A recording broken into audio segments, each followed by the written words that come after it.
means your microphone is on. I'd like to thank everybody for coming out on a Friday. I know it's difficult for everybody's schedule, but we do have by charter, we have to get this done so we can put out the referendum on May 30th.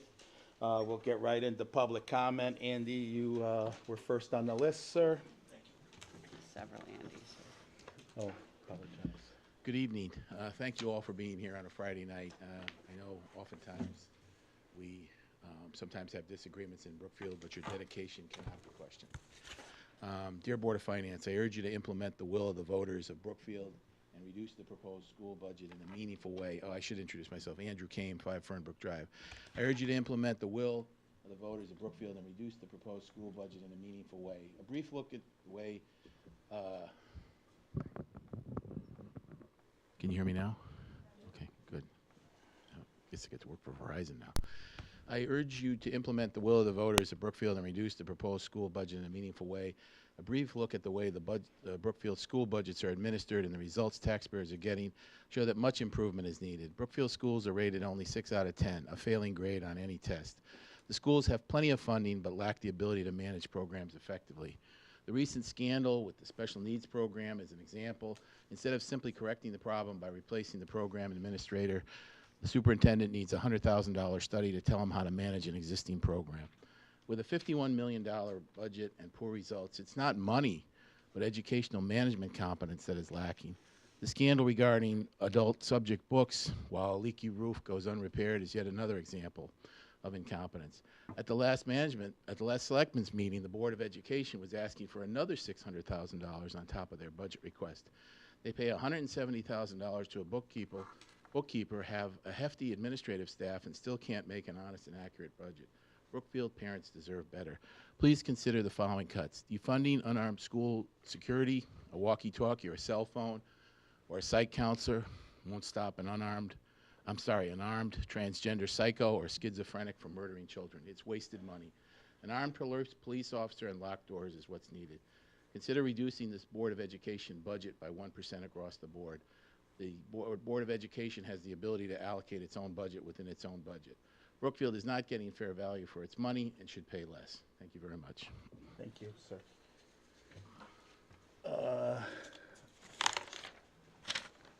Gary?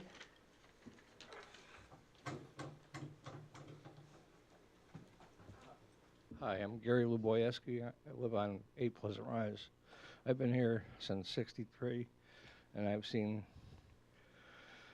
taxes go out of control ever since then, and especially now that I'm 66 and trying to stay in this town. A lot of the retirees are having a hard time affording the taxes, along with the other services that they have, just buying food and trying to keep up with their utilities.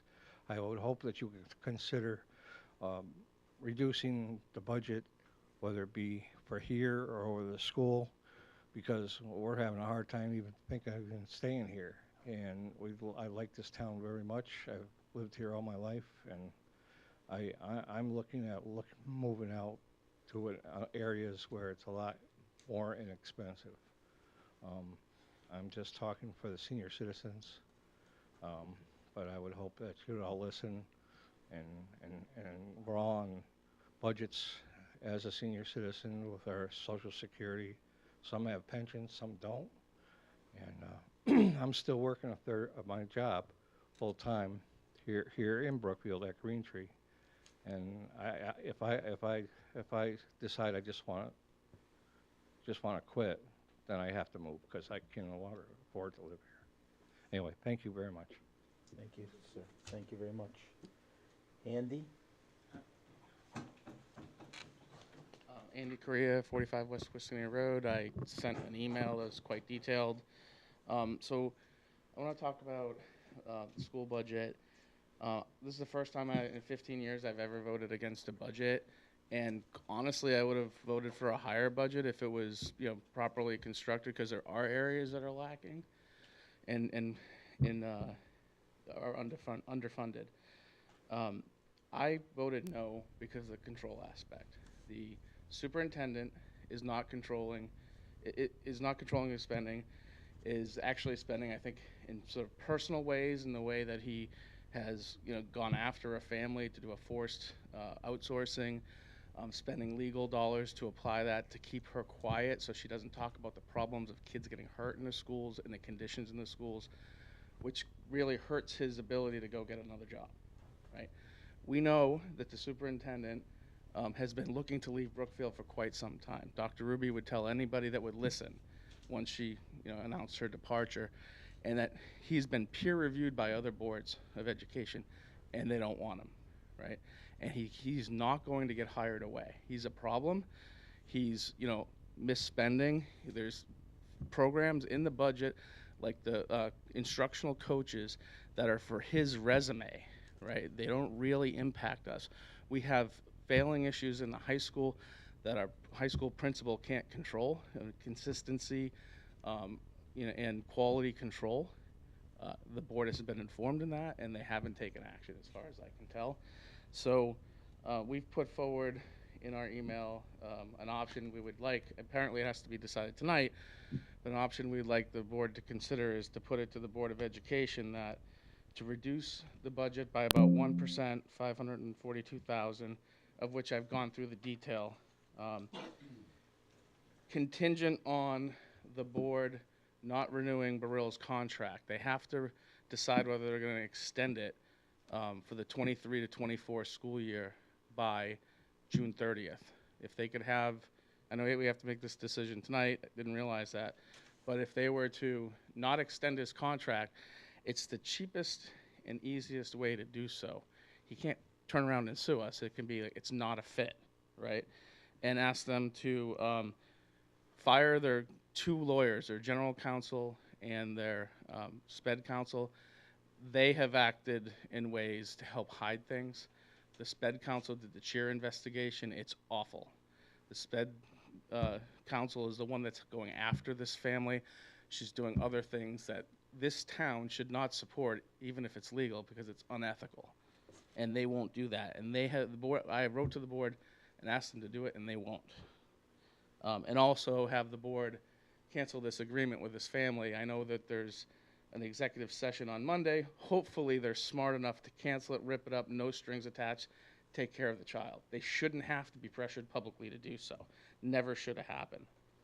But if they're not, so that would be a budget of $49,968,000. I put, like I said, a detailed schedule, which would essentially go through, not impact kids in general. And then there is $400,000 in that I'm not asking you to take out, but to have them cancel the program for the instructional coaches, because what's not in this budget is when they do the special education review, there's going to be recommendations and it's going to cost money, right? So if this program is canceled and those teachers, when there's attrition over the summer, move back into the classroom, we're going to get recommendations that'll likely have 1 or 2 administrators for special ed, because that's why they're failing. One of the reasons why they're failing. Additional money for paras and such. So they don't have enough in the budget as they asked to take care of the special ed problems. And if not, then I would say cut it deeper so that Barill can't go misspend. But I know that you can't tell the Board of Ed what to do, but you can tell them what you're comfortable with. And I'm not comfortable with John Barill having excess money to go after people and cover up his mistakes, his misgivings, and the time to get rid of him is now. We don't owe him full employment.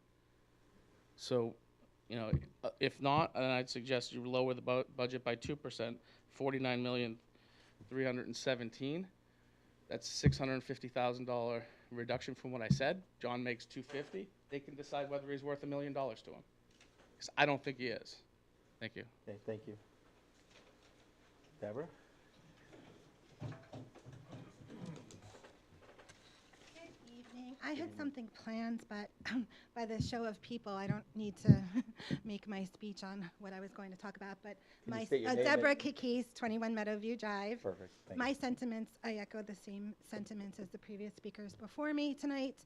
I was expecting a larger turnout by the keyboard warriors on Facebook, so I'm quite surprised at the turnout tonight. But I do feel the same way. One of the things that I do know that people were writing in about that I had heard was about keeping the budget as status quo and going to second referendum with the same pretty much budget amount. And I urge that that is a bad idea. I hate to say this because I too have never, excuse me, I'm lying. One other time many years ago when the referendum did go 3 times to, I did vote no in that voting time. But any other time I've always voted yes for the budget, even on things that I didn't agree on. I kind of wanted to see how it worked its way in through the school year. But I have to tell you, funds have been really misappropriated this year, I find. I do not have the full trust anymore of the superintendent or the board. In fact, I urge you to make some kind of decision tonight without embarrassing us any further like our board has done already. So with that said, I just hope you consider everything that was said, especially Mr. Carrera, who's worked really hard and diligently for our town and for the kids in this community. So please, thank you. Thank you. Sir?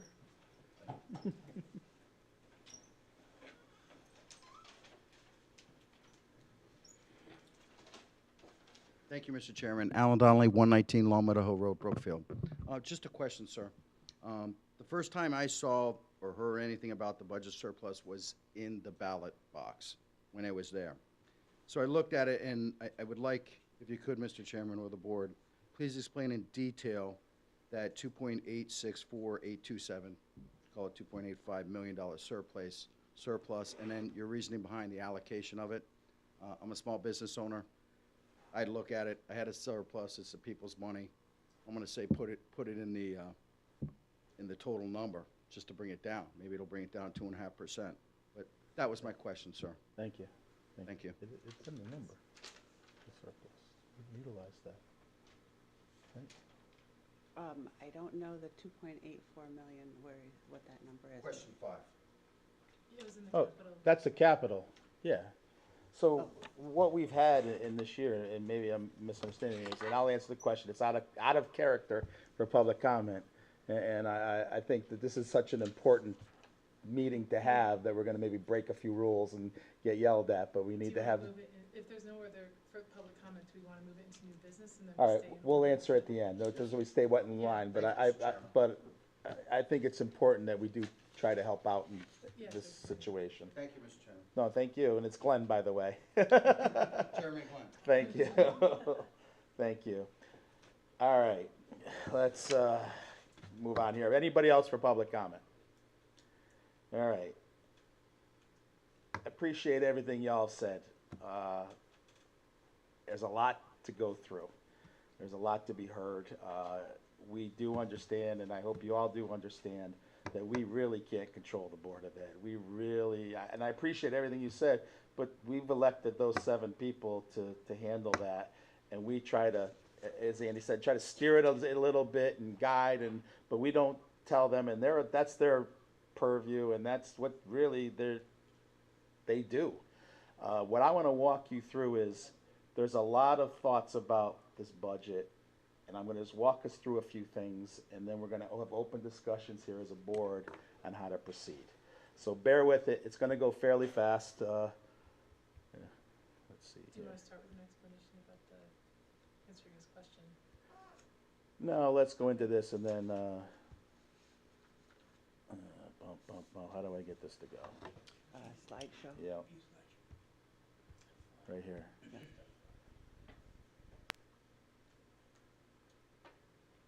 Did it go? No. Oh, I'll give it a minute. All right. So, it's not going. It's going. It's on the Okay. screens. It's just Why are we here? Voters, 1,654 voters came out to vote. 878 said yes, 766 said no on the town side. And on the school side, 809 said yes, 844 said no. School budget failed by 35 votes. So that's why we're here. The town decided that's not what they want. So how did we get here? In order to find a solution, we got to understand, or at least try to understand, the underlying cause so a well-informed decision / outcome can be made in the best interest of the town. It's our responsibility as the Board of Finance to listen to the total community, everybody. You know, everybody has a part in this. So the Board of Ed budget was the one that didn't pass. How did we get there? Basically, the first selectwoman in her first budget put out a cut of $500,000. The Board of Selectmen then put back $100,000 back into the budget. After, because of timing and budget assessments when we get it, like the insurance premiums are like estimated in February, but we don't get the real numbers until later, that number reduced, gave us a savings on the Board of Ed side of like $198,000. Then we had a fuel and oil, the fuel pricing was crazy this year. We had gas that was way up. We were able to make a spot buy, and Tara was involved in that. We made a strategic buy, where it lowered down our estimated price. So we took a group effort. Brian was involved in it. He initiated it, and we bought fuel at a lower price that was in the budget. So that reduced it another $80K. Bob, some of these numbers might be a little bit, like not quite, but they're rounded a little bit, leaving the Board of Ed with the 122 cut from the selectmen's budget. The Board of Ed went back to the budget, reduced it by another $14K. Then the Board of Finance put back in $108K to make them whole at the time. We find it sometimes difficult as a group, 6 of us deciding a big number for education. That's why we put it out to vote. So we get to the point now where what happened in this vote? So we're going to take a quick look at what happened in the previous years to get an understanding of what really happened in this vote. In 2019, both the town and the school budget passed in all districts. Okay, simple. You can see the numbers all laid out. Didn't pass by much in District 1, by 8 votes, but it still did. One of these things to note is just to validate the data in a weird way is how many people voted yes in each of these. So the school had 1362 yeses and the town had 1414 yeses, leaving a delta 52. And I think in your email you correlated like 60 something people voted in a different way. So now we go to. Was that the new school year vote? I don't know. I think the new school was a separate referendum in Yeah. February of that year. So now let's go to 2021. Same thing. This one, everybody was more unanimous on voting. Both the town and the school budgets passed in all districts. Again, the school, yes, 1170, the town, yes, 1274, 64. You're still in that number that you were talking about. Didn't go, right? Yeah, 2022. Now we look again. District 1 passed the school by 8 votes. Close. Can I ask a question like this? Go ahead. No, No, all right. no, we're in a meeting, we're not All having right. a conversation. All right. 308 to 8. I was gonna ask what the percent raise was. So both again, the town and the budget passed in all districts. Again, you look at the school, yes, 1049, town, yes, 75 more votes. So again, that same correlation. Now what happened this year? District 1 voted down the school budget. They also voted down the town budget. So you look at this and you say, all right, District 1, school failed, town failed. District 2, school passed, town passed. Again, 809 yeses, 878 town yeses, delta 69. So it still holds that pattern of people, town, there's a differential of like 70 votes. So let's look at the big picture. All the years voting, all the districts, everything's green, except for District 1. District 1 now voted down both. So district by a lot of votes. 26 votes, or yeah, and 60 something votes here. So in all of this process, you have every year for the past 4 years, except the year we did it, everything is green. Look at the percentages of the districts. I mean, they're pretty favorable. And even in District 1, it passed by 50. So you can see what happened in District 1. what happened in District 1. Now, what does this all tell us? Was the turnout low? Did the parents who say they lost trust in the BOE change the results? Did District 1 vote out a historical pattern? Did the recent reval have anything to do with this?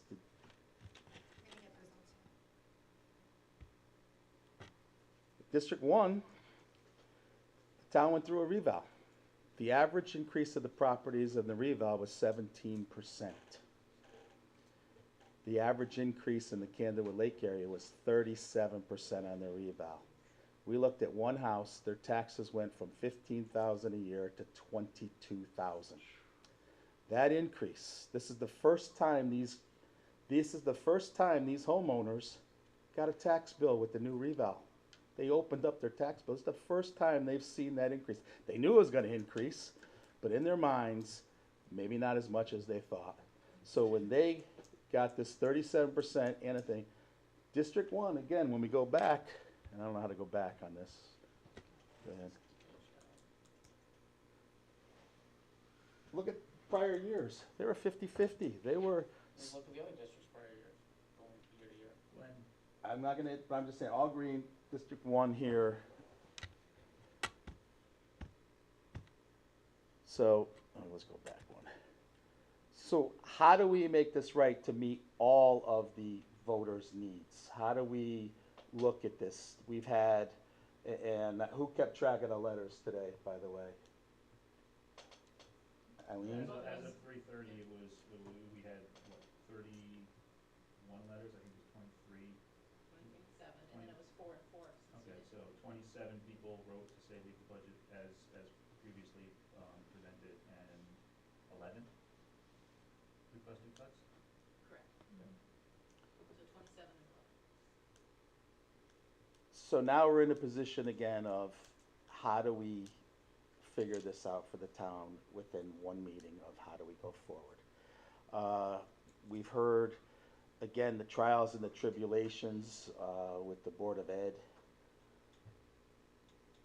It's going to be a difficult night. I would now open it up to our floor of our thoughts of how we want to proceed with this. I will speak at the end, I guess, here to move it forward. Dan, you want to start off on your thoughts of where we're at? Make sure your red button is lit up. Do I have to? Yeah, you have to. We're all in this together. How do you do that? Down the bottom. To the right. There we go. So obviously I've been thinking about this a lot, spoken to several people. We as a board thought this was a responsible budget when we put it forth. It was unanimous, that's a hard word. 100% of us voted for it. I wasn't at the final meeting. I was away because of personal stuff, but I would have voted for it. So it was 6-0 to send it to the town. And I personally still think it is the right budget for the town. Study the numbers. I did a lot of the same work that Glenn had in front, put up on the screen. Full transparency, Glenn and I did speak about some of this prior to the meeting, as boards generally do. And what the numbers tell me is, overall, I do not see a mandate one way or the other. I don't see that the town overwhelmingly supports the budget. I don't see that the town overwhelmingly does not support the budget. It is very, very close. So do I still think this is a responsible budget? Yeah, I do. But elections also have consequences, and people who come out to vote need to be respected for the votes that were cast. So where I am, you can speculate as to what caused the small failure of the Board of Ed. Was it because of turnout? Was it because of the District 1 analysis that you showed? Was it because of the Board of Ed protest vote? Probably some combination of everything. So to me, the bottom line is, I believe in the budget. I think elections do have consequences. I'd like to look at changes around the edges, potentially, and what those impacts might be. But I do not support anything beyond that in terms of changes. So that's where I am. I don't have a specific number in mind. Perhaps I see the chair of the Board of Ed here as well. Maybe we can invite him to participate at some point, but that's kind of where I am. Mary? Yeah, very, very similar to what Dan said, almost word for word. And, the emails that were coming in, and they were still coming in at 4:30, I had to sign off and come here. So they were still coming in, and they were running 27 to 11, make no cuts, please, to Board of Ed, versus make some cuts to show that, the vote mattered and the will of the people, who did come out. But yeah, we don't know exactly why. Like you said, there's a combination of factors. And I think it was the right budget for the needs of the town, for the needs of the children. I was an educator for many, many years. I know how expensive things are and programs are, and specialists and interventionists. It takes a village to raise the kids. So I would be leaning toward very, very minimal, if any, cuts. Okay. Ryan, I'm just picking it in order coming down, no particular order, but starting at the end and moving down, so. Thank you. One thing I would like to mention is, we've got a lot of emails in, but I think some people are not comfortable putting their name on emails, especially around something like this. That's why voting is confidential. And I think for us to kind of look at the emails is kind of short-sighted, because that doesn't tell the whole story. For full disclosure, I have three kids, 2 in Brookfield School District. And I support this budget. We all supported this budget, like we said. I voted for this budget. But I understand it's not just me making this decision. It's the town making this decision. Overwhelmingly, what we've heard from the people who want to cut is we have too many administrators. Now, I know we cannot handle line by line from the Board of Ed, but I would suggest us to look what we did on the town side. We had 3 positions on the town side that we tried to add, or we're trying to add. We cut 2 of them. I would suggest that we would look at the Dean of Students position and see if that's something that the Board of Ed would talk about. Because, again, we can't make everyone happy, but that is not cutting any teachers, any services. It's a new ad, and it's also going to help people that are upset with the situation adding administrators. That's where my head's at. Eileen? I'm in line of thought with Dan and Mary. I think we all looked at the budget. We did a lot of review of the budget. We had conversations with, the different parties involved. And, we've been looking, there are some some investments on the school side. A lot of that was laid out for us in years past. I think the Dean of Students may be the new one, but I also have kids in the schools in that age group, and so I can understand a potential need for it. But that's a Board of Ed decision to make, an administration decision to make. I know some of the comments that we received were asking for us to move line items, and that's not in our purview.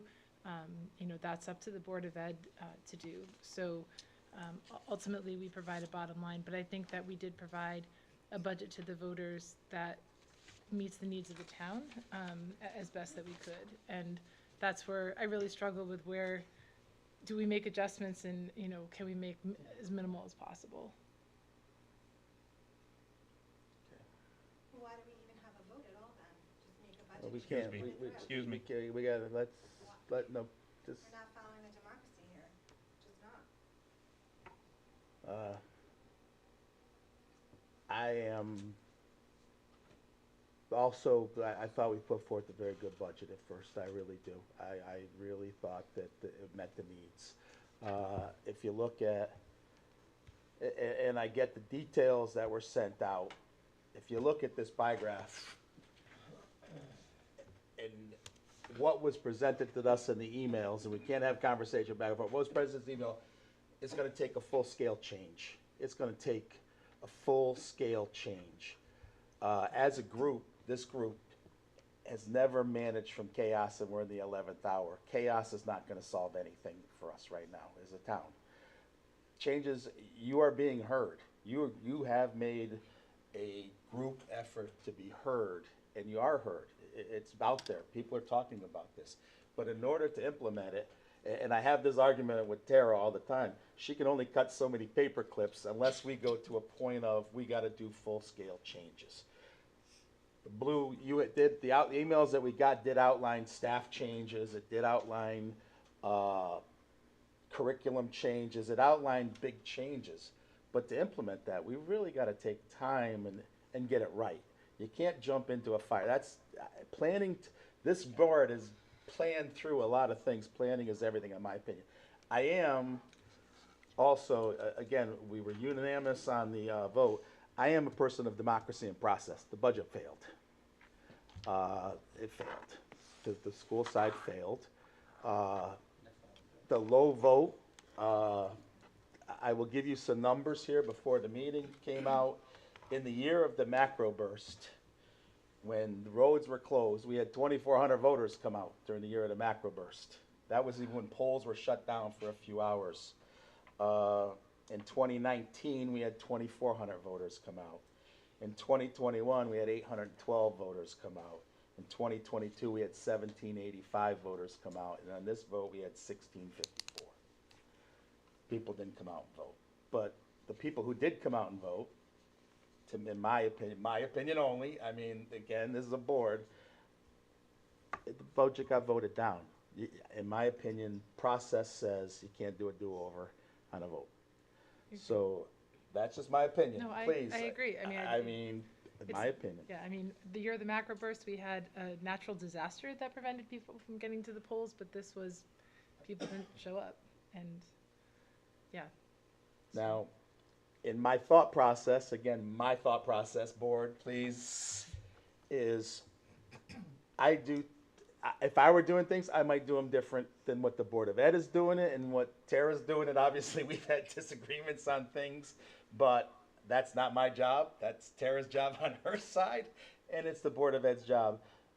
I would not like us to see a big jerk reaction. I think that the voices have been heard. I really do think that changes have been made. There has been some staff changes that were made that was announced this week in the newspaper. And I don't want to make drastic changes. I think changes, in my opinion, probably need to be made, but I don't want to be the one responsible for drastic chaos. So that being said, Bob, did you have a chance to go through any of your tiers, or do you not want to discuss your tiers?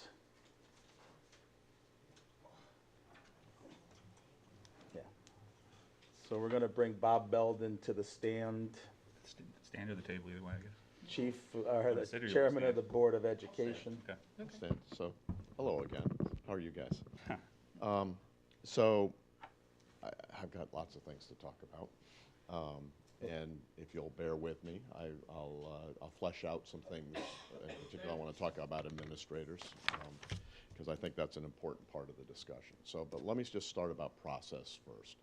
Much like your board, I cannot commit to numbers until my board's met, right? So I can talk about how the thinking is because I did ask Dr. Burrell to sit down and start thinking through what might we approach in terms of priority list in the expectation of a reduction. Because I agree with your chairman that the budget failed.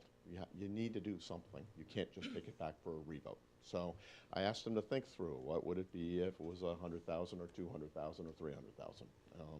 He has started that work, has not finished that work, and we have not met as a board on it. So I can't give you commitments tonight on exactly what we would do. But I did want to talk a little bit about that so that you can make an informed decision. I will remind you that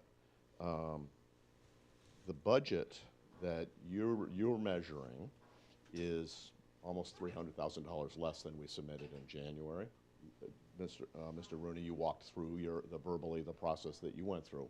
I just want to remind you, we took almost $700,000 out before it came to you. So we've been scrubbing the lines in this budget for a long time and because we knew the town was not in a position to have a significant spending increase because we're putting in a new school, right? And we understand that. So as a starting point, that's where you go. So as we think about where might you go attack the question of reductions, it comes in three buckets. First is looking at the stuff that's not staffing. We brought you a budget that was flat on staffing year on year.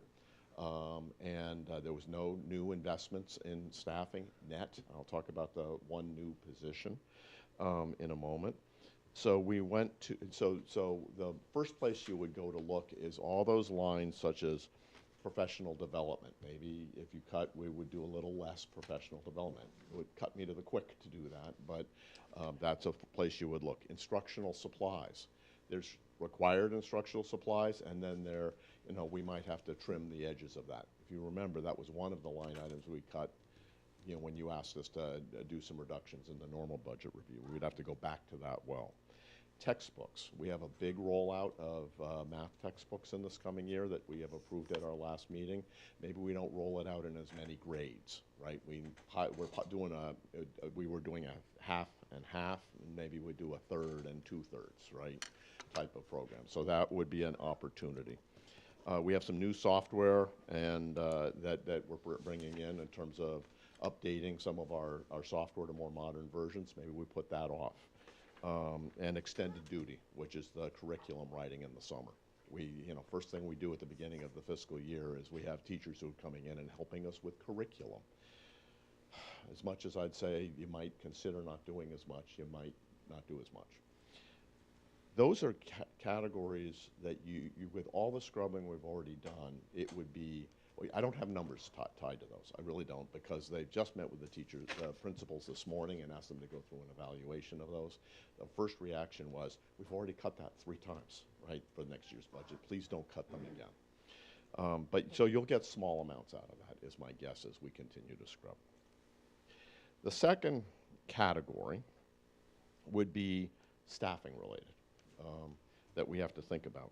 And I want to start with the Dean of Students position because that's of interest to those. It is not an administrator job. And I'm going to explain that for a moment. And in the schools, an administrator is an individual who has managerial, financial, decision-making authority. And it's in an administrator's contract that is separate from the teaching contract. In Brookfield, we have 3 administrators at the high school. There's principal and 2 assistant principals.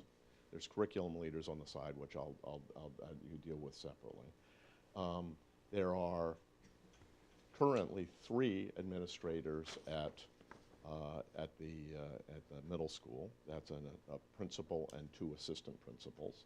There are 2 at Huckleberry, and there's 1 at Center. When we move to the new CLES, that model goes down by 1, right? We don't replace the center school principal. We instead move and we move 1 of the assistant principals from the middle school over to CLES. Now that's separate from special education leadership and separate from curriculum leadership. Those are in a different category. And those are not changing. So we actually reduced by 1 administrator. Now I want to focus in on the middle school. The middle school we're losing 1 out of 4 grades. So very simple math, 25%. We're losing 1 out of 3 administrators, right? So there's a bit of a disconnect. It's not a dramatic disconnect. There is more work for the 2 administrators than there were spread over 3. Right? 3 administrators with 4 grades versus 2 with 3 grades is a different animal. Those administrators have to work with families. They've got to evaluate and assess teachers. They've got to hire teachers. They've got to deal with subs. They've got all the financial responsibility for spending within their school budget. They've got a lot to do. So the discussion we had was, could we put a teaching position, much like a guidance counselor as part of the teaching contract? They don't have administrative responsibilities. They're overseeing kids, right? Much like a teacher oversees the kids in their classroom.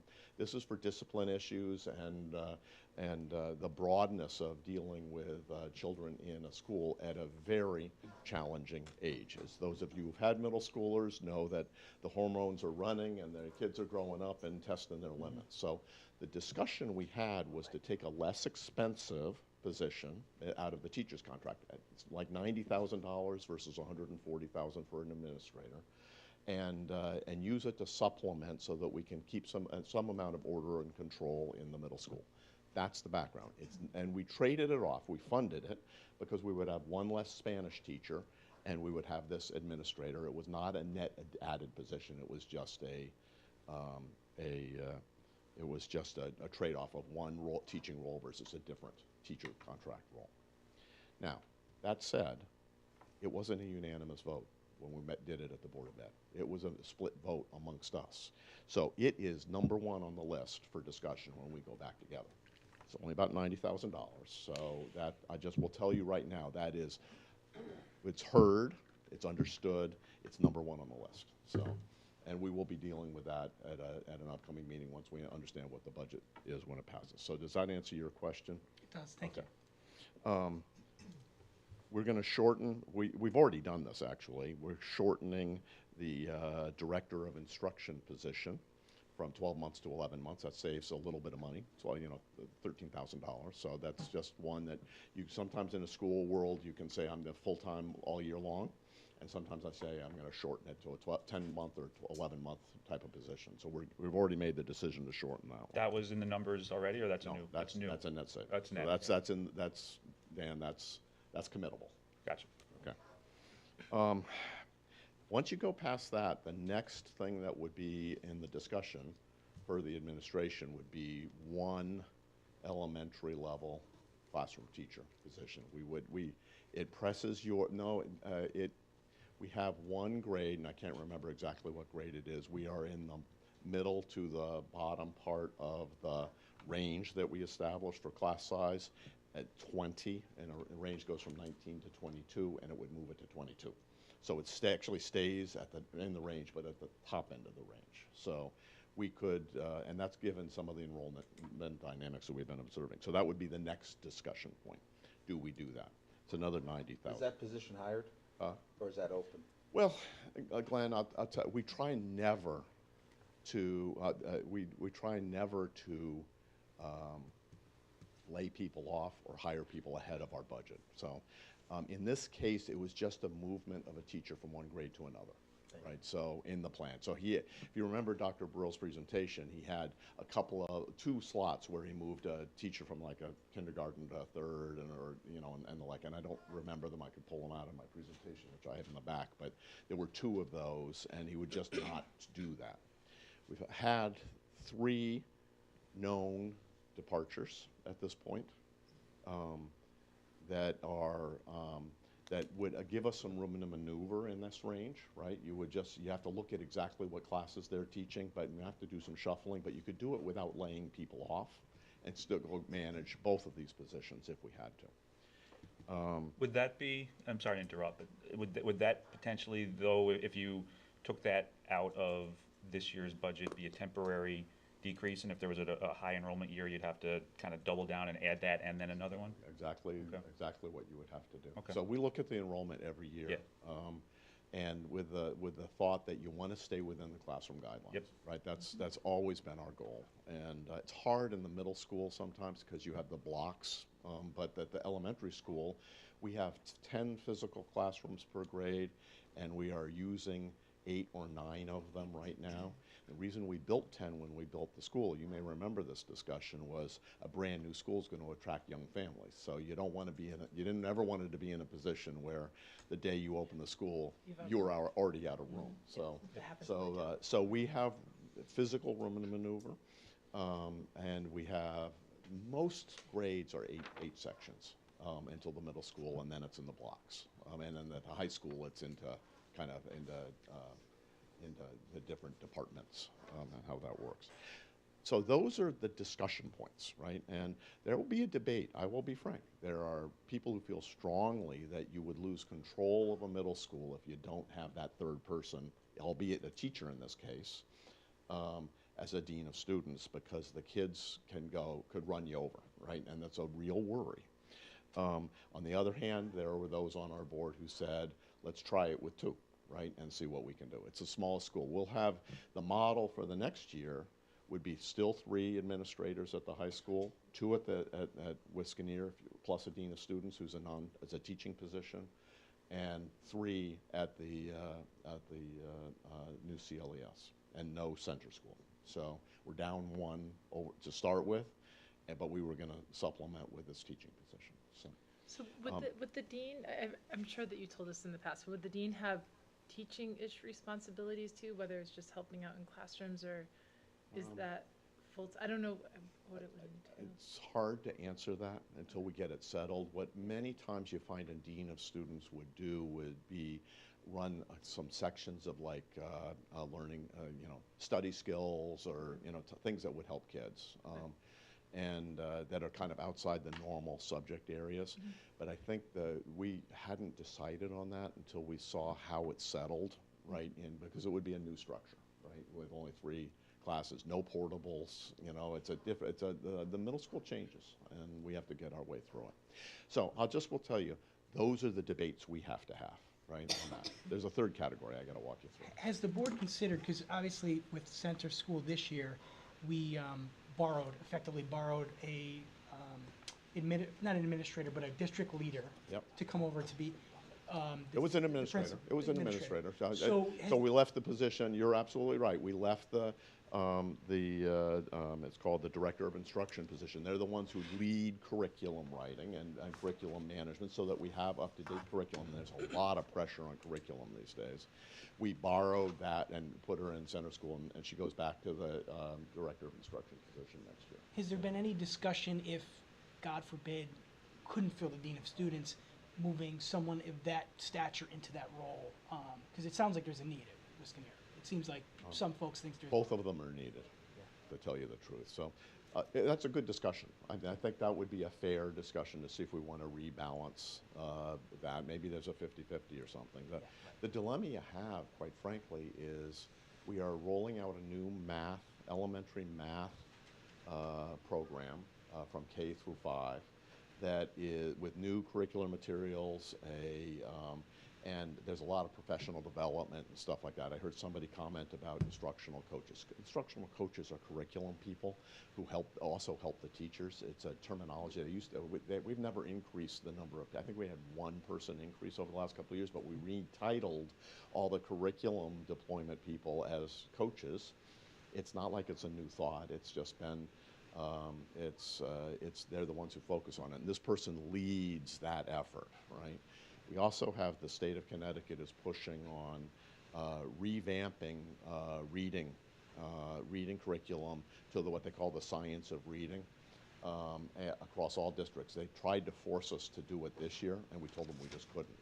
This year or next year, right? We don't have the budget for it. It's costing some districts millions of dollars to roll out the science of reading program, and we have to be very diligent and deliberate on how and when we would do that. We're always doing something on curriculum. The other thing that's happening is the science curriculum is changing. The state of Connecticut is rolling out a whole new science curriculum. So Just got a new one like 2 years ago. Yep. The Smithsonian. yeah, it's just amazing. So the third category, if I could, is security. And before you shudder, right, because it's a nuanced discussion. Today, we have 1 unarmed security person and 1 SRO at every school. When we built this budget for the CLES, we left 2 unarmed security people at CLES. With 1, they took the SROs down to 1. We did that because it's a big school physically. It's our largest school. It's 1,100 kids in that school, and we thought that the combination of 1 plus 2 made more sense than to immediately jump it down to 1 plus 1. Could you survive with a brand new school with 1 unarmed in that? It's a discussion, right? So that's one of the things we would have to talk about. I mean, I assume that the new school has built-in security, like physical security in the building that others. Absolutely. Yeah. It is a very safe school. It's got door monitors. It's got the right man traps. It's got automatic door shutting. It's got bulletproof glass everywhere. It's very secure. So the question is, having somebody, it's a big physical plant. So what those security monitors do is they're checking people in and also walking and patrolling. And the SRO does some of that, but we want the SRO in a position where they can be readily available at all times. So Because remember, they're a police officer, they're not a security guard. So the thought of having two was what's in our base plan. So the one nuanced discussion is, can we survive with 1 and 1? And then the other, Has the task force reevaluated? Right. no, it would have to go back I through had our the same task force. So Tara, you're absolutely right in your question, because this is why I can't give you a hard answer on any of this, because we haven't had all the series of meetings on what you might or might not do. The other one would be at the high school. Today we have two, that's also a big plant. We do have two unarmed during the day and one at night, along with an ASSO and an SRO in the appropriate hours. Question of whether you might adjust that a little bit in that mix. Don't know exactly how that might play out. So those are nuanced discussions. We would still have security at every school. We would still have the SRO. We would still have unarmed security. It would all be covered. The question is matters of degree. Neither of those are significant amounts. I mean, they're like $50,000 a piece for the unarmed security. So all things considered, what we've been able to look at is, two potential positions for staffing, maybe some squeeze on those other lines, and security things. And I don't want to do any of them. Just to be very honest with you, I wouldn't want to do any of them. But at least there's enough for us to go have a discussion once you all decide what the right dollar amount is. We can start working on it. So that's what I have to say. Did that help? Very much. Thank you. All right. Dan, again, what are your thoughts now? Took a lot of notes. So, Yeah. am I on? I heard $13,000 was already out, so that's easy. I heard that the Dean of Students would be #1 on the discussion list, so that's rounding to 90. I heard the first bucket of stuff, there's probably fat to be trimmed. I don't know where, but there's probably I take that back. There's probably less impactful things and more impactful things in that first bucket. I think that's a better way to say it. So there's probably a number there. And I wouldn't touch any of the other stuff. I wouldn't touch security, task force. We have a task force for a reason. They haven't, I wouldn't, again, we're not gonna dictate anything, but I'm just kind of taking what Bob said and prioritizing. And that elementary school teacher seems like we're digging a hole that we'd have to fill back in sooner rather than later. So I would round it, in my mind, to the dean, to the 11-month position, and maybe a little more. So that's kind of what I heard. Mary. Yeah, I definitely hear your thoughts on like that first bucket where it was, the non-staffing, non-security things. And I'm sure people have gone back over those time and time again and, tried to cut them as much as they could. You hate to see a math rollout planned and then, we'll just pull back and do fewer grades when we know, kids have lost so much with their math skills, ever since the pandemic, and still trying to make up for that. But it's a lot to roll out a whole new program. You definitely need those specialists to help the teachers that aren't as comfortable with new math programs. That's tough. The Dean of Students, again, I'm sure that's a big talking point for everybody. But if you're down to 2 administrators in a building, so often if one administrator has to leave campus for a meeting somewhere else, you're down to 1. If they're in a 504 meeting, an IEP meeting, you're down to 1 to cover the whole building. That gets a little iffy if you only have 1 left. If there's anything that comes up.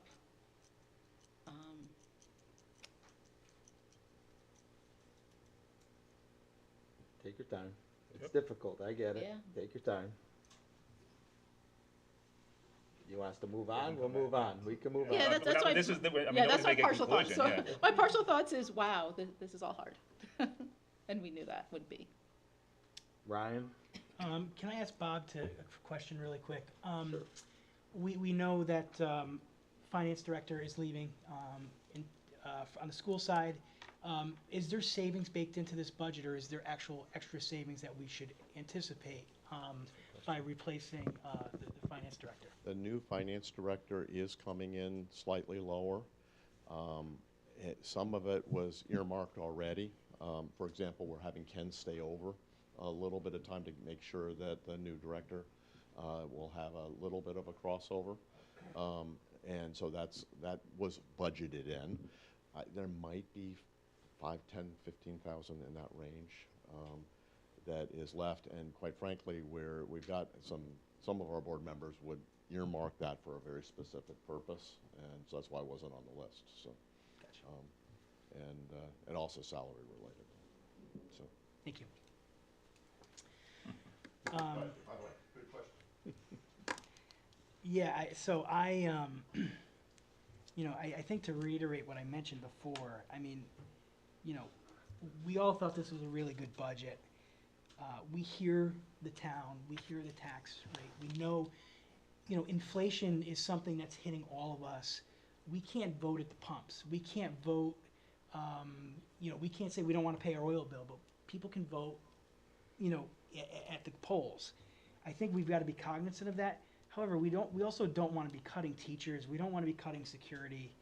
I mean, I like Dan's approach. I mean, I thought, you know, number one, I'm glad to hear the Dean of Students was one, because when we went through with the town, we all thought, we don't want to cut positions. We don't want to cut services. Let's do a hiring freeze this year.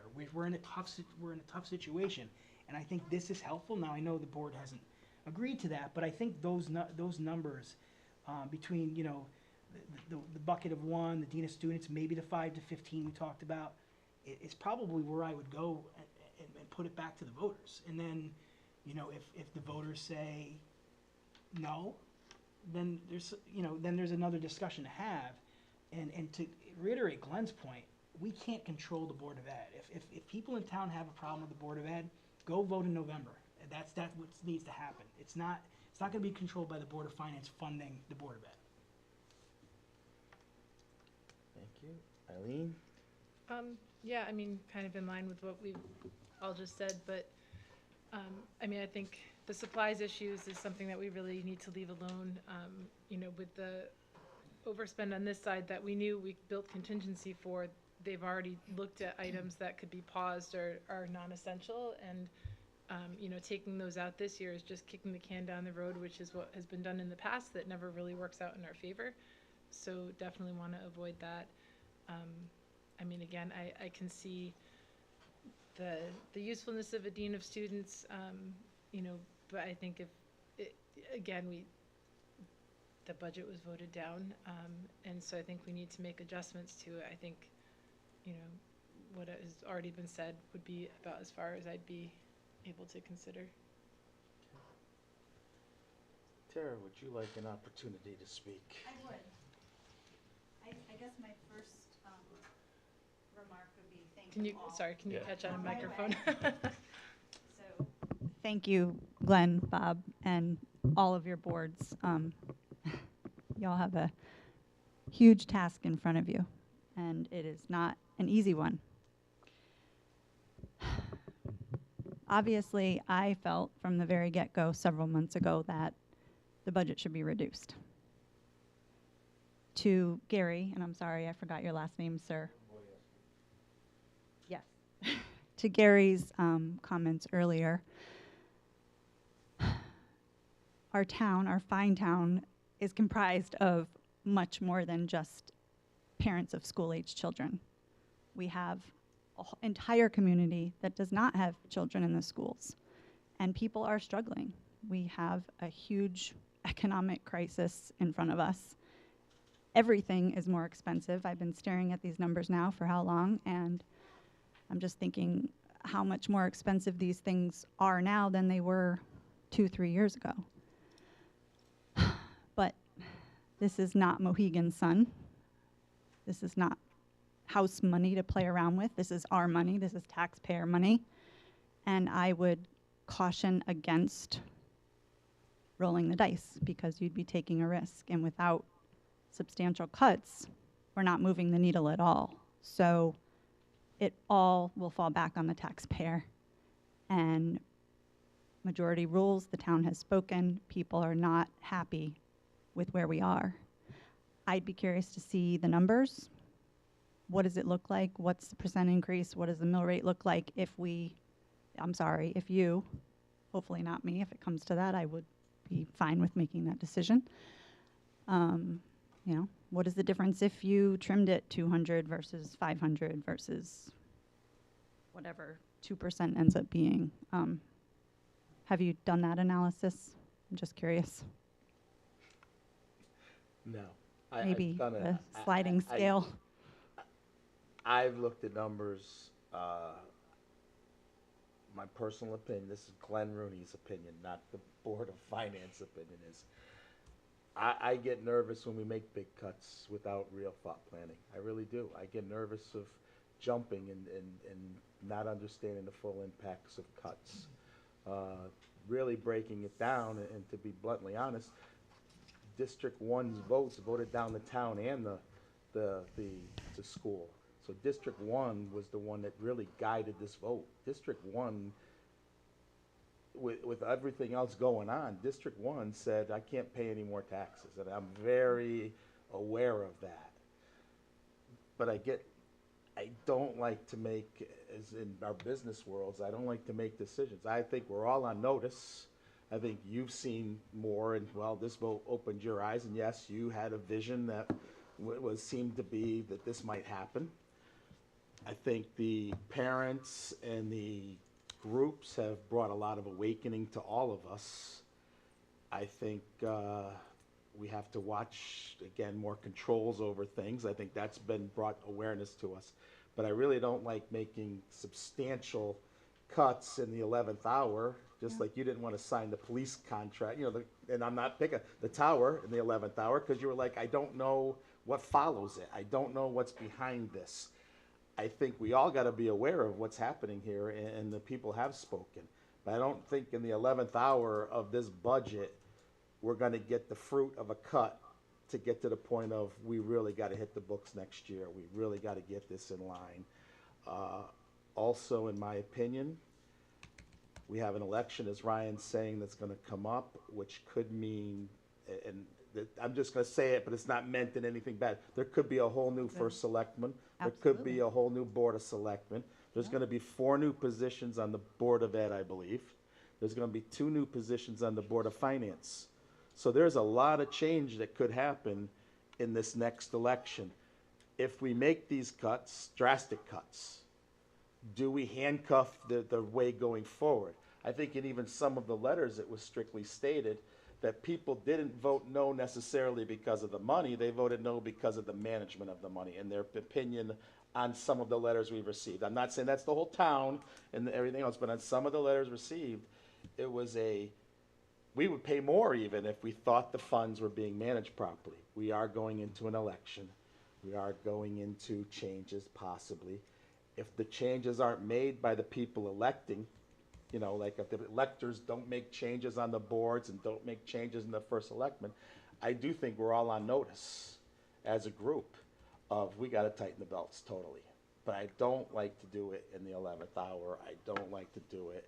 I thought when we put this budget together, we had a disagreement. I really thought it was a good budget. I really did. I mean, going through, when you look at the graphs, like I say, other than taking out personnel, and you have the same graph, Tara. If your town got voted down, your same graph, we'd be cutting personnel because you have the same thing.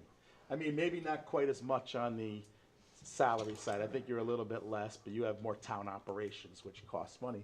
But we would be talking about cutting people. Your human capital, we'd be talking about cutting. So I don't want to make a drastic decision on the same aspect. If I did this to you, if we said to you, lose 1% right now in your budget, if we said right now, and I'm not being facetious, if we said to you, lose 1% in your budget right now, you'd pull your hair out. Yes or no?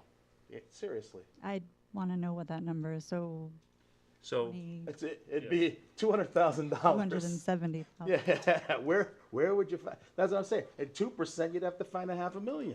Where would you find $500,000? Thank you.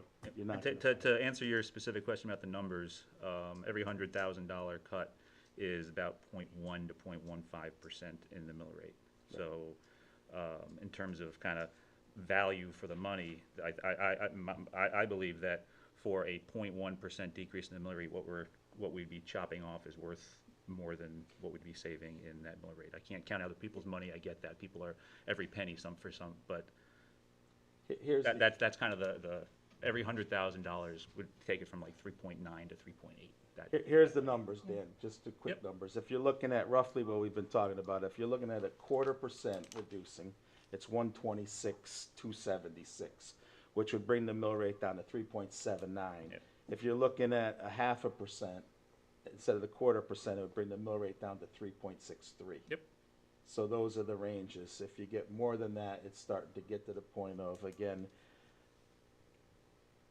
working, in my opinion, out of chaos. Yep.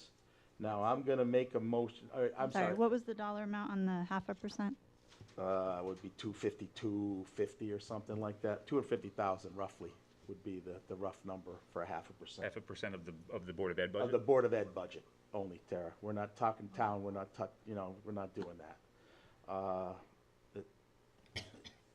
That's Yeah. my opinion. I mean, I've sat through a lot of these meetings, and that's just my opinion. I do think, I understand the frustrations. I mean, I was in that same boat. That's how I got involved in this, was the frustrations that Mr. Correa went through. That's how I got involved. And if you research the history of Glenn Rooney, that's how I got involved, exactly where you're at. So I have the passion for what you're saying.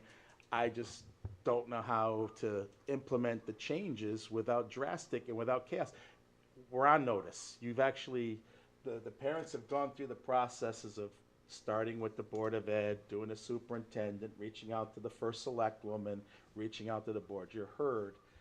I just am afraid, personally, that too big of cuts is gonna make us go backwards instead of forward. And I wanna go forward as a group. And I know, Terry, you and I have battles, but both of our interests are to move the town forward. Amen. We can't disagree. You try to, in your opinion, move it forward, and in my opinion, I do try to do the same. So I'm struggling, and the board is struggling. My board is really struggling with this. They want to do what's right for Brookfield. Yeah, So- I don't have anything further to add, except that I would listen to the voters and reduce how you can, best you can. Thank you. Thank you. I'm gonna make a motion that's out of character, but I want to make a motion that we move public comment up before we deliberate. I think they sat through. Can we I don't know what you Address can. address Alan's question? Yes, Before we Alan, we can address your, you can sit there. We're Glenn, gonna you just, can't change an agenda on a special meeting. You can't change an agenda on a special meeting. I'll get you the numbers after the meeting. the only sir. thing- No, we can address that, but we during can our address that, but discussion. we That's can't move a public budget comment. discussion. We can Oh. We can address that, we just can't move public comment Yeah. before we, Yeah. we have to be done with business.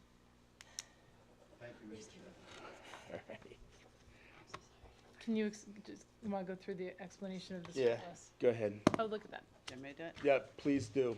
So you were asking about the $2.8 million that, and I forgot how it was worded on the agenda. But we have, in this fiscal year, we have about $3 million of revenue higher than what we had expected to have. That when we prepared the budget, interest rates were 0.1%, now they're 5%. We have more money than we would normally have because the school didn't get finished. So that was a significant part of our excess revenue. We were very aggressive in FEMA money. We got $500,000 from a reopening grant of just going back to every invoice we could find and throwing the kitchen sink at it, and we got $500,000 of expenses, primarily Board of Ed expenses, covered. You know, there were masks, there were shields, there were all sorts of things back in FEMA, additional cleaning. And then we had some storm money from FEMA that, so all that is one-time revenue. And the best practice with one-time revenue is to apply it to one-time expenditures. We don't want to take $3 million against the taxes, because then next year you're starting with a $3 million deficit. And so that's why this 2.8 million was applied towards needed needed capital projects. And those capital projects were on the screen here, the school paving and concrete, restroom refurbishment for the school, the school track and field that we also have a problem with a lot of bonding. We don't want to bond as much. So 1.2 million of that was to fund the track and field, so we would only have to bond $1 million. I think there's a fire truck in here. There's some small parks and rec stuff.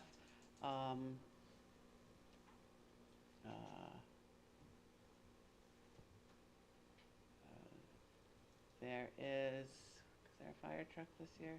No. No fire truck this year, sorry. But that's that was the thought process behind that money before it went into fund balance. We would take it and use it for capital projects so that it doesn't get lost out there, that it is used, so we don't have to pay for that with either debt and we don't have to pay for that with tax dollars. Don't want to speak without the chairman's permission. I can't let you speak in the meeting. You can speak at public comment after. And we can answer questions afterwards as well. Thank you, ma'am. If that's okay to say. You know, I'll be bluntly honest. I like open conversation, and I do like to speak, but we get emails that we don't follow rules, and I get emails yelling at me all the time that I do like to hear what you have to say. I might not necessarily agree, and I think all of us are, but we do get emails saying that we are the loosest board around from this point of view, so I apologize. You're right, Mr. Chairman. I just want to say thank you. All right. So we're at that point right now. Do we have an actual number? No, that's the number we come up with. We've heard from the first select woman. We've heard from the public. We've heard from letters. We've heard from the Board of Ed chairman. We've all stated we thought originally the budget was the right one, but the town did vote on it. My original out of the gate, me, Glenn Rooney again, not the board, was 0.5%. That was my original thought process. 250,000. I looked at the 0.25% as well, 125. I think anything more than the 0.5%, I think it is, like I said earlier, pushing us to a point of making decisions without planning. That doesn't mean that I think people aren't heard. I think that the next step would be we really got to plan it out. It can't just be gee, let's take a full percent now and figure it out. I think it's got to be done where we figure it out and then take it if we're going to do that aspect of it. Again, my opinion. I would not like to put on for another board, even if we put on the zoning board, say, you got to lose $1 million, and you say, well, I don't know how to do it right now, and we force into a position of, you guys were elected to do that. The Board of Ed was elected to run their schools. It's difficult to use money as a weapon from the Board of Finance when that's really not our purview. So That's interesting that you started at the 0.5% and are kind of moving backwards. On Tuesday night when the results were coming in, my initial reaction was keep the budget as is because of turnout and because of other stuff, but in listening and reading and talking, I'm now moved in the other direction. It sounds like maybe we're meeting in the middle at that 0.5%. half? No, I'm sorry, 0.25%. Quarter, yeah. 0.25%, excuse me. Half of a 0.5%. Brianna, welcome to the table. Please, else love to I'd hear rather your be. opinion. There's nowhere else I'd rather be. I apologize for my tardiness, everyone, and thank you all for coming. I was fortunate enough to be able to at least try to get the YouTube in while I was racing here from a work issue. But I able to catch up most of it, and then Dan was nice enough to catch me up to speed. I read all of the incoming correspondence. I scoured through the numbers of the 2019, 2021, 2022, 2023 in hopes to, figure something out. I too believed the budget was great. I supported it. I liked it. I felt good about it. As I picked up on what Ryan said was that some people don't want to speak up, and voting is anonymous, and that's the greatest thing about voting. And also I believe that we have a referendum and we have a vote to hear what the town wants. And the town spoke up, and it would be ill-advised to not listen in some way or another. So I was trending more towards the 0.25%. 125,000 was where I would like the 0.25% you were saying. I think the half to a quarter. I was thinking of a 0.25%.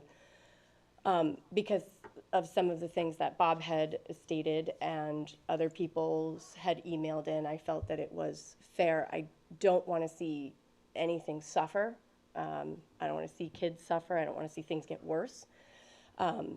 But I also agree to what Glenn said, is making a reactionary decision and just doing it in the 11th hour would not be as prudent, and I'd like to use this as a catalyst, almost like the Capital Committee does, to take the time to figure out how can we change for the better, and what are we missing? The voters have spoken up, we've heard it, so what can we do? And so to be correct now, that's where I'm at, is 0.25%. Mary? Yeah, I'm kind of like Dan, where, that night as we were just finding out, hey, it didn't quite pass, this close, but it didn't quite pass. It seemed like it was so close and so few people voted. Where was everybody? That I was leaning toward put it out and hope more people come, put out the same number, but realistically, you have to listen to the people who did go out and vote to some regard. And I do think the schools submitted, a very careful budget. They knew that this was going to be a very tough year with the new school opening, so I think they already were very, very careful. But, reality says that we have to respond to the way the vote fell. And so I've kind of been moving toward the 0.25%. Ryan? I think too drastic of a cut should be felt throughout the town and school. It should not be just on the schools. Schools failed by 35 votes, but the town wasn't much far behind. In Zone 1 also said that we've gone through our deliberations. I thought the town budget was too high initially in general, even when we approved it. If you look at the growth on the town side and the school side, the town is much higher. I thought the schools actually, on a percentage basis, I think the town was 6 or 7% increase. The schools were in the threes. I do recognize the vote. I think we need to make a decision here, or make a cut here. I think personally, what I would recommend is a 0.25%. Bring it back to the taxpayers. If the 0.25% fails, then we have to look at both sides of the budget and make a decision, because there's more drastic decisions that need to be made, and it should not just be at the schools. I don't want to be in a position, and Bob, thank you for those 3 tiers. I think that was really helpful. I don't think any of us up here want to be cutting positions. Yeah, maybe we don't add a new position, a dean of students or whatever the case is, and again, we can't dictate what the Board of Ed does, but we don't want to be in a situation where they're in tier 2 and they say we're going to have to cut a kindergarten position and raise class sizes. Most of the correspondence we heard from parents was not that the budget is too high. They said we would even approve a better budget if there was better controls and better things around the Board of Ed. Well, that's going to be fixed hopefully in November if these parents go out to vote and makes them happy. So, but we can't control that here in the Board of Finance. So I would say 1/4% would be where I'm at. And if it does fail, then, and it might, we have to go back and look at everything throughout the budget and make those decisions then. Eileen? Yeah, I think, again, listening to the outcome of the vote, that, I mean, it's disappointing that so few people showed up to vote, but those who did said it's too high, and if we have to make a reduction, I think, based on the conversation with Bob, that 1/4% could be managed. I mean, I'd ideally like to not see any, but I don't think that that's the reality that we're living with right now.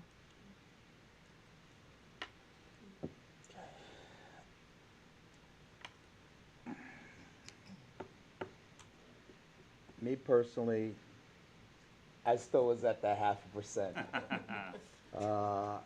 I really, that's where I started, and my brain doesn't let go of things, and I'm stubborn that way. But I will say, of our group, I respect the peers of this table, and all of you bring something very special to this table of the Board of Finance. I do agree, like controls, we've got a little bit of headlights shined on us right now, and we gotta figure out how to meet some of these parents' needs and listen to them. I think that's a long-term solution instead of a short-term. I'm struggling with it, I'll be honest with you again, because again, my stubbornness is that at least a 1/2%, but I respect the peers, so I would be okay with 1/4% going forward to the vote. I also want to say that I think what Ryan brought out is the inappropriate thought process, is push that back out. Somebody had sent in something that did make sense to me. By doing nothing, we're sending something out again by doing nothing and costing the town money. So I think we've done something. And I think, if the voters speak out again, okay, we'll tackle it from a different direction. I think that was a great point that you made, Ryan. And this is a really tough one. Yeah. It's really tough. But also a good point, if District 1 votes down the town side again, we have to look at the town side again. All right. I'd also like to say for those listening, if you've ever followed our board, for some of our board members to agree to this cut is a big step for them as well. There's some of us that find it a little bit easier to work our way through it, but some of our board members to even make a move to make a cut to this Board of Education is a big step for them, and a difficult step for them. And in the end, in public comment, when we have it, I'd like you to respect that this is a big move for some of these board members on my team, that they are really believe in the budget, and this is a move for them that's a little uncomfortable for all of us, but more uncomfortable for some of us, and I would like that to be respected in the public comment at the end, because for them, I really believe it was a harder decision. That being said, We need a number. working on it isn't what I need.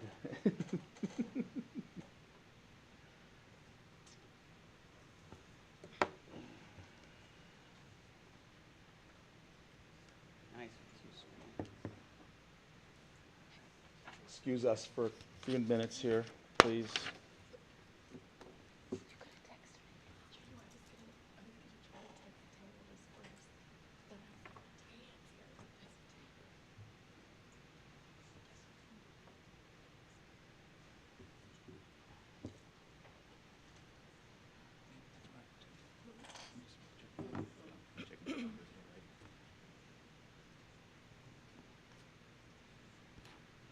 Oh, like I can read that.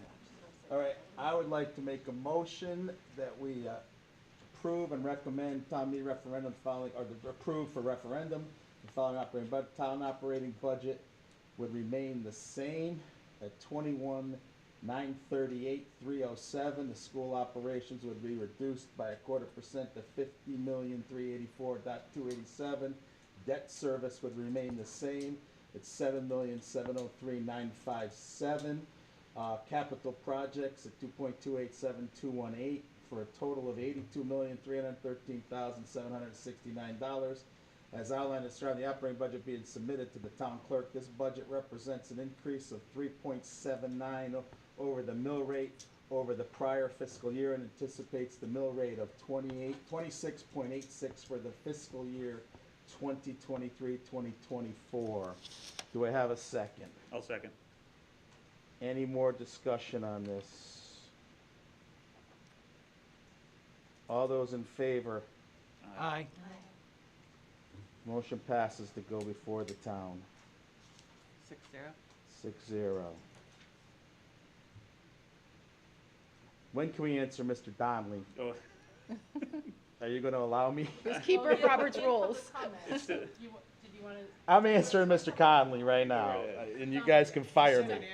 We're still in new business, that's fine. You can, y'all can fire me.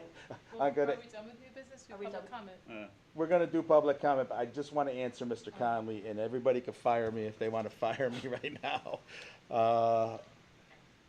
What was the answer we had to give him in the end here? What was the last? I think we answered him, and he Oh, had you a wanna come follow- back to us, please, public, You said afterwards, I'll wait till afterwards. all right. I'll defer to you. All right, then we'll go to open it up to public comment. Yeah, please. Oh, Andy. No, Bob or Andy, one of you two. Go, Andy, you go first. So, what is this on? Yeah, Andy Correa, 45 West Wisconsin Road. And when you take 125,000 out of all the way to the dollar number, it's the same number, right? It's hard kind of to respect the decision, because it's going to cost. How much does it cost? $20,000 to run an election. 10,000. More than that, if you want to know the truth. Yeah, probably more, right? If it fails, Mhm. I don't think anybody on the shore is going to notice a difference between that number and this number. It fails, you do it twice, right? You got to net that against what you just took out, right? Now we're under 100,000, right? That makes really no sense to me, right? It's not meaningful at all. I wasn't aware of the impact of the shores. That's obviously another, it's huge, right?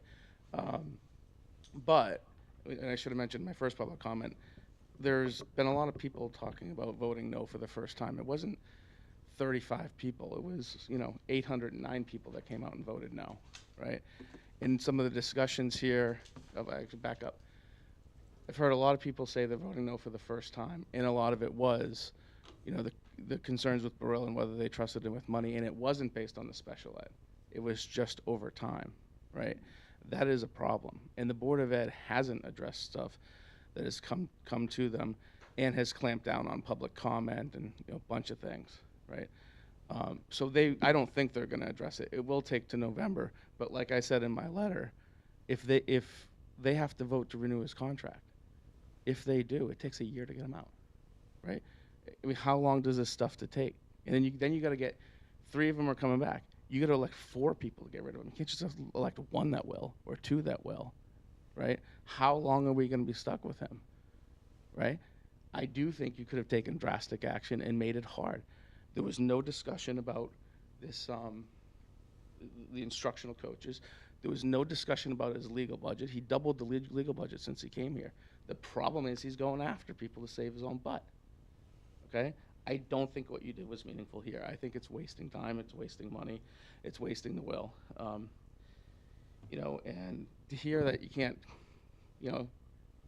think about it in the 11th hour, well, that's the process, right? If you're not going to make a change, we're going to be back here. There's the turnout for the vote. That was some of the discussions about it from a couple people on the board here, and said that I guess we kind of have to. The elections have consequences. There was a comment at the vote that was saying it was kind of diminishing the voters in terms of, what right? And there's also been, chatter around town about a couple of members wanted to come and just have a revote. This is a revote of the same number. Apply executive rounding. What you did here is essentially discarded the voters. I don't think it's gonna pass. It's really gonna come on down to get out the vote, right? Who's gonna get out the vote on the day after a holiday? So we'll deal with it, but what you did here, I think, wasted everybody's time and wasted the vote. And you shouldn't be proud of what you've done here. You easily could have cut $400,000 and made them figure it out. They got a $50 million budget. They haven't been listening to their to parents for over a year. The 27 letters that you got, right, in favor of doing the revote, those are the people, on the PEP forum that 3 years ago did stuff for kids but hasn't done anything since, and didn't show up this year when parents were saying there's problems with special education. They didn't come out and support, disabled kids that the district might sue. But they came out for the board, for the book challenge. You won't even take $400,000 out. What's wrong with you? You wasted everybody's time. That's it. Thank you for your comment. Anybody else? Yeah, I had a quick one. Yes, sir. Hi, Andy Kane, 5 Fernbrook Drive. I was amazed at some of your comments. Thank you, Mr. Rooney, for admitting that this effort here was choreographed in advance by your emails. It's obvious that it was.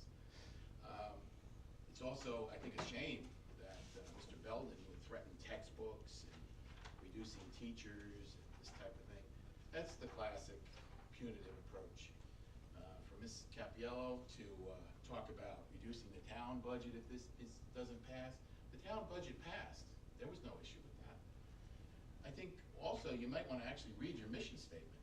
The Board of Finance provides oversight and guidance in all financial affairs of the town. It's nice to say you can't control the Board of Education, but you do control their budget, and you can cut it. And if the town residents aren't happy with what's happening, you cut the budget. That was what the vote was about.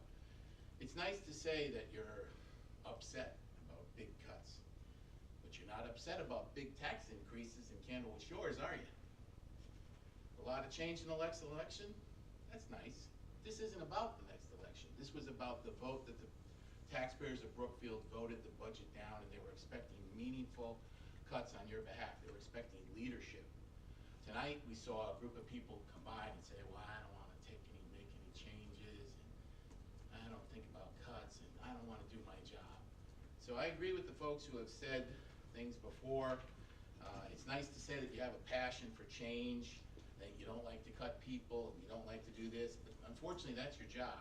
At least the job that you state on the town website is what you're supposed to do. You don't want to see anyone suffer? What about the poor taxpayers who have to pay money, who can't afford to live in this town? Every year they pay a 4% increase. That's virtually automatic. Okay, so there's gaming behind the scenes, sure, with the reval and all that other thing. Again, I second the thing. I think you should have made a much more meaningful cut. Thank you. Thank you.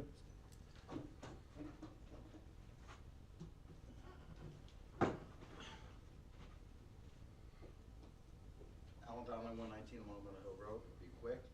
I agree with the last two speakers. I don't believe it's enough. The people have spoken. It's not quite enough. Thank you very much. Thank you. Bob, you're not coming? All right. Do I have a motion to adjourn? So moved. Second? Anybody second it? I'll second it. All in favor? Aye. Aye.